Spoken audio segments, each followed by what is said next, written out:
In our next project, we're going to be doing some contour tracing.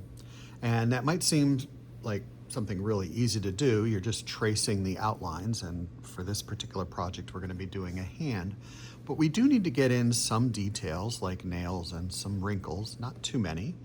And we have to make it look like the hands are holding something so they're actively engaged.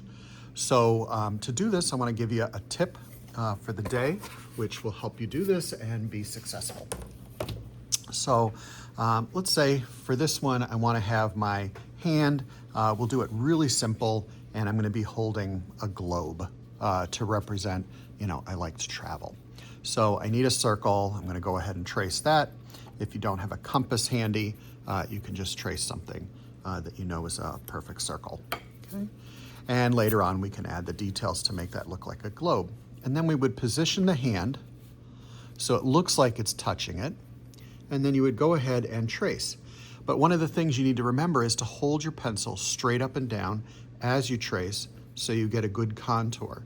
If you happen to go in too much or out too much, your hand will either be too fat or too skinny and won't look realistic. So I'm going slowly, capturing all the ins and outs of my hand. And when you get to a place where the fingers are a little tight, you can actually keep your fingers there and move that one out, and then move it back in. Capture the contours, again, keeping that pencil straight up and down. I'm going to go around my watch and finish off my hand. So I have that. Now I need to add the details. So then I would actually just literally look at my hand, and I see this little dip here represents a fingernail. So I would go ahead and get that. This fingernail is going to be a little off to the edge because of perspective. Same thing here, off to the edge. So I can go ahead and add in those details while just looking at my hand and paying close attention as I do those lines. And then we can go back and add some of the wrinkles that I see elsewhere. To make it look like the hand is actually holding this sphere, I would go ahead and erase here. Well, actually it looks better the other way, so I'm going to go ahead and draw that back in. And you can make adjustments as you go. Let's make it look like that finger is on top. That looks more realistic. And then the other one, if that's on top, then this one will be below. Let's try that.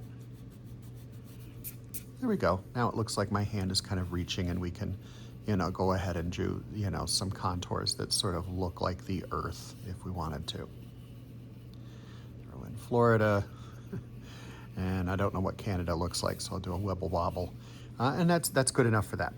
But what if you wanted to do something that was a little bit more complex? So let's say we wanted to have some overlaps happening with my hand. And maybe I'm going to hold a butterfly this time. So now I've got some overlaps, and that's going to make it a little bit more challenging. So first thing I'm going to do is do the contours straight up and down on both sides of my hand.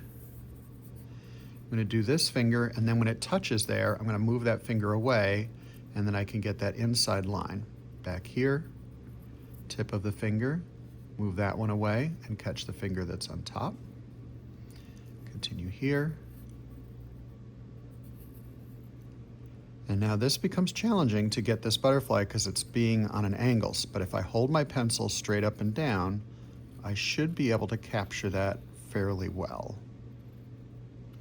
Okay, now I move the butterfly away and keep my hand where it is, and I can capture that thumbnail that is above. I can capture the little space that's in here. And now I should have enough detail that I can go back and just look at my hand in this position. Maybe I want that butterfly to go a little bit towards the thumb, and I can finish up the thumb. Finish up the thumbnail. Here's that butterfly edge. And then the other finger curves around. I'm not going to see a nail there. I will see one here, here, and a little bit over here. And then again, I can go back and do some of the wrinkles that I see. I'm going to catch that ring. some wrinkles. And I can continue to add as much realism as I want to in this. So even when you have fingers overlapping, you can actually move a finger out of the way and capture the contour that is there. So this is how we're going to do our contour drawings and tracing, and these are just some tips to kind of help you on your way.